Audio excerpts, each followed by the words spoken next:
Hello everyone. It's been a week, 2 weeks rather, since I own this scooter. So I just thought I'll share my experience for somebody who is on an edge for buying these scooters, or somebody who has bought it very recently and want to know what to expect in first couple of weeks, because these things are new as a part of a lightweight mobility. These things are new for us um, to experience. So I just wanted to share how these things works from my perspective, what's my been experience, what's the problem that I faced, and basically how to set yourself to drive this safely.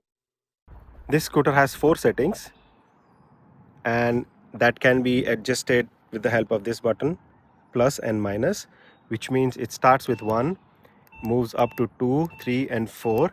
Now what does it mean is that lower the number, the lower the speed and the lower the torque, which essentially means number 1 can take you up to 20 miles an hour, number 2 will take you up to 30, number 3 40, number 4 40 and above, to the top speed of 55, 57, whatever works for you.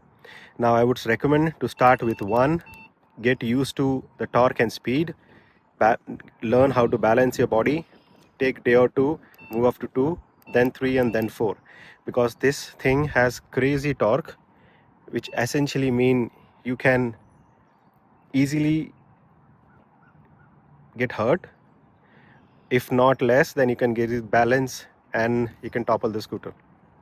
Now it which also has one more settings, which you see here, right here on the top, notation at as D. Now this means is that D means dual motor, means your front wheel also gives you acceleration, so as your second wheel, which means both the wheels works and gives you the maximum power of 6000 watts.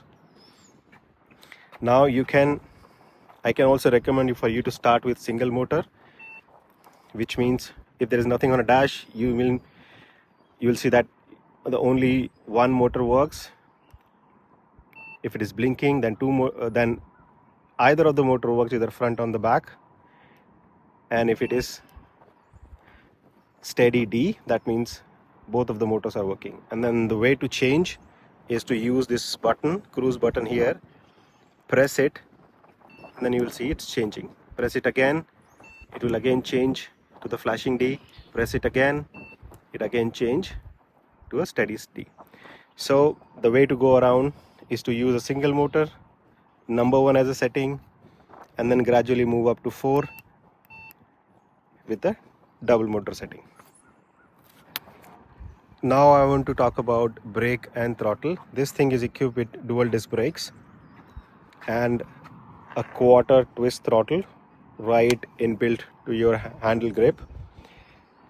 Now something which I have observed during my first day itself, and I'm going to show that to you. If you press the brake, any of these, you will see, now I'm sorry for this focus issues this day. Now if you see, if I press the brake, there is a red triangle appears, and it's the same behavior with either of the brakes. Now red triangle in cars usually means warning or errors. Here it is not. Here it is a safety feature. Now how does it work here is, if you see that on your first day, you don't have to be worried. There's nothing wrong with the scooter. It's the way it works here is that the moment you press the brakes, or your sensor kicks in and senses that you applied a brake, the controller switches off or cuts off the power to the throttle, which means the moment you place your hands on your brake, your vehicle will stop the power to the batteries, which essentially means you are stopping. And because of the brake, regenerative braking, the stopping power would be greater. So now it's quite unlike the bikes where you can usually use brake and accelerator together. Here you can't. Apparently it's a safety feature. It cuts off the power so that your vehicle can stop very easily, which something on a day 1 I actually almost freaked out, saying it actually stopped me in between the cars in the actual traffic, and I was not prepared for that. So yeah, just so that you know, don't touch the brakes if you are doing accelerators, and if you touch the brake, don't touch the accelerator, because it anyways doesn't make sense. quick word on throttle. It's a 90-degree throttle. Essentially, first 20-30 degrees does not give you any power. It's sort of a dead band. The last 10 degree I've seen, in specifically in my case, also is sort of a dead band. So the power is usually in between 50 degree of a rotation, and which is a instant torque and instant power that comes in. That it's quite unsettling at times if you're not used to it. I don't know if this is a problem with this kind of a twist throttle. I also tried calibrating the throttle on the app, but yeah, it's pretty much useless. It doesn't make any changes to its behavior. I will try the thumb throttle in some time, but I don't know if that makes any changes to its behavior. But yeah, I mean, if you're not used to this kind of a throttle, you may find adjusting to it may take some time. For me, it's 2 weeks, and I'm still figuring out. It's very easy to uh, this throttle getting moved very easily in the bumps and in the uneven surfaces, for which you really have to hold this very, very tight. But again, I'm still adjusting to that. This can be partly attributed to the fact that these are the stock tires. These are not the actual compound rubber, because of which that doesn't hold the ground that much. Now, assuming that most of us would not take this off-road and would drive that on the paved roads, these tires don't do much justice to the power that this scooter holds. So I would want to make a recommendation to go with the full compound rubber tires, which are for example a PMT Slick. I think many of the other YouTubers would also recommend those. Those are flat tires without the grips that you see here, and those are pretty good for a paved road drives. They hold the road much better. They get warm much better, and then they give you a lot of better traction, which actually helps you to translate the power to the ground much better, much efficiently, and then avoid the wheel spin. Those tires get worn out quicker than these one. These one usually rated to 1500 miles. That may go up to 1000 miles, but depending upon your drive. But then those are better for paved roads and giving you a good feel of the performance without a wheel spin. So we also talk about the wheel spin. The torque on this thing is brutal. Even if you adjust the acceleration in the app, there is a provision to reduce the acceleration, but then even then it doesn't make a difference. Sort of a redundant feature, but it doesn't make a difference. The torque is very, very high. More than often that you will see that the wheels spin, even though you twist the throttle only a bit, you will see a wheel spin even you standing on it. So torque is very, very high. Now, other point is what I have it on a mileage. This scooter has a mileage rating of 75 miles from a factory claims, but my experience has been otherwise, and I can tell you an example. I've driven this scooter until 24 miles without charging, but I charged 100% on when it was 24 miles. And yesterday when it was 38 miles on odometer, my battery was 42%, which means it has consumed 58% battery for just 14 miles, which actually means 100% battery will take me to some 24 miles as a range, as a mileage on a full charge. 24 mile against 75 miles that is claimed by Inmotion, which is ridiculous. Now I'll probably reserve that a bit. I'll try it again. Now I have recharged at 38 mile. I have driven 46, which actually means I've driven like 8 miles, and if you see, sort of 25% has already gone. 8 miles and 24%, 25% has already gone, which actually takes me to this time to 32 miles. Let's say simple mathematics for 100% of the batteries, 32 miles for 100% of a battery. This is how it is coming up now, but I'll keep on testing it. I'm only a 180-pound guy. I'm not a very heavy guy. But if you really want a full charge, if you really go 35, 34, 35 miles, then 75 miles is a pretty high claim. Now you can always argue that you have to drive on single motor, you have to always drive slow, less weight and things like that. I don't know what ideal conditions were, but as it stands for me, it's like 35 miles for 100% of the battery. Another thing we are talking about today is a screen, is the sorry this the steering damper along the steering column. This is along the steering column. This is a plastic part that is a steering damper, and it's a screw for tightening it up a bit.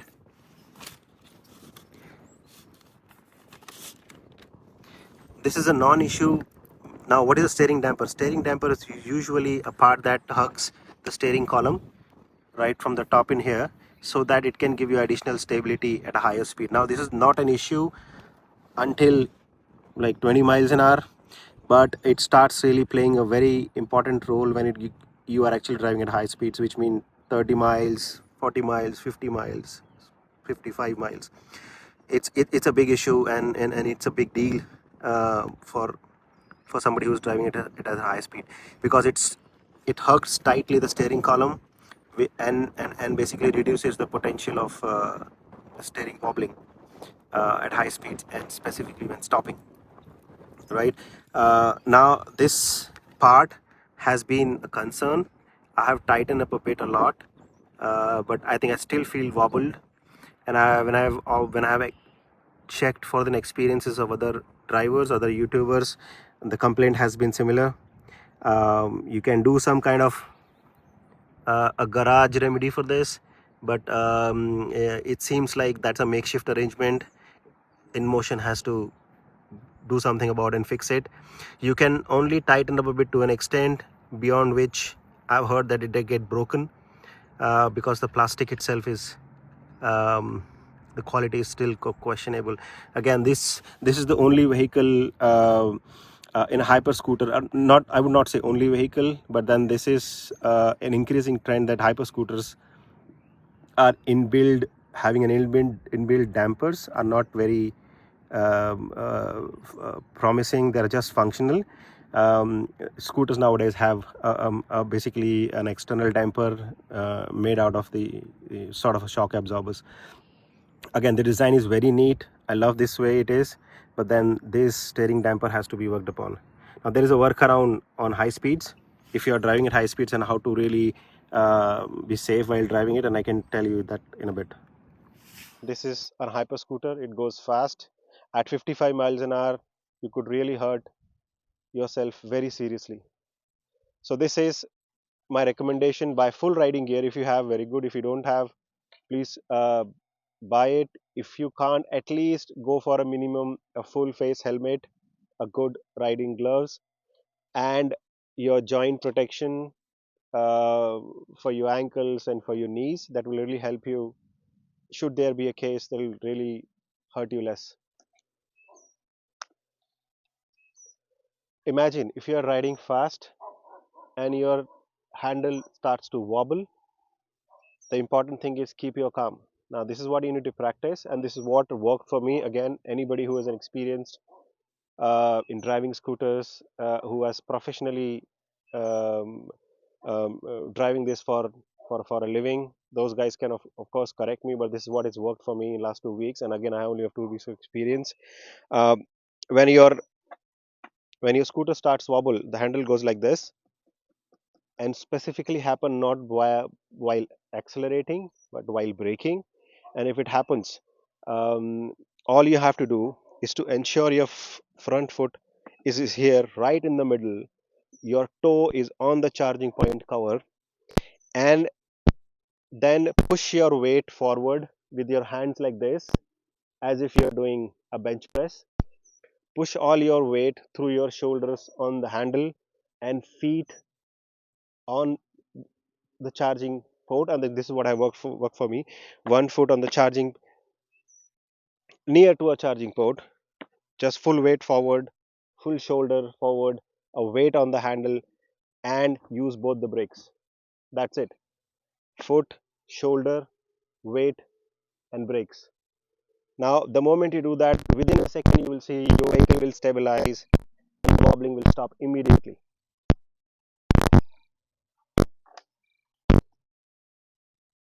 Another thing that I would like to recommend is to place or plan for some kind of rubber padding here as well. Now, I don't understand why Inmotion would not give you a similar rubber settings up here on your rear paddle footrest, because this is an important question for your safety, because that is what you balance the torque of this vehicle with your weight. So this is for body balance. So this is a very important part. It's a very ergonomic, and it's essential for your balance. So you need some kind of a rubber padding here, because the way it just comes as aluminum piece. Now, in a normal day you wouldn't have a problem, but in the rainy season or some kind of um, shoe issues, uh, your foot may slip off this, and this could cause a serious injury for you. So plan for some kind of a rubber paddings. For this, I did bought of this an off market rubber padding, and then I stick it right there. But this is what I would recommend to avoid your rear foot slipping. And this is the fun thing, right? Initially, when I started driving, 50 miles an hour was too much for me to handle, and I was too scared to catch that speed. Now I'm so used to it, within 2 weeks, and I can catch that speed within 50 meters. That is how I am comfortable with this particular scooter. So I believe this scooter, the chassis, the body has a lot more potential to what top speed is. I think it is limited by the battery size. I think this is 30 amp hour battery. There is another version above this, which is RS. This is RS Lite. This RS, which is like 30% bigger battery than this, and the motors, the dual motors that use, I think is 8,400, 8,200 watts, which is like again 30% more power than this scooter, which top speed is around 65 miles an hour. Now, if you can spare a little more cash, I think go buy that one. I would recommend RS, not RS Lite, because you get used to 50 miles very quickly, and then if you think 10 miles, 15 miles would have been a little better. So why not spend that additional mo- amount and then get the best one you can. So my recommendation, and I would have done what I would have done is got the bigger one than this one. Right. Okay. So that's all I have for today to share with. I did some mods, but I'll post a video once I have them all settled, all done. I'll give you the links as well, but I'm currently working through. Any questions that I can help you with? Again, by I'm no means an expert on these scooters, but I can certainly share my experience. If there are questions you have, put it on the comment. I will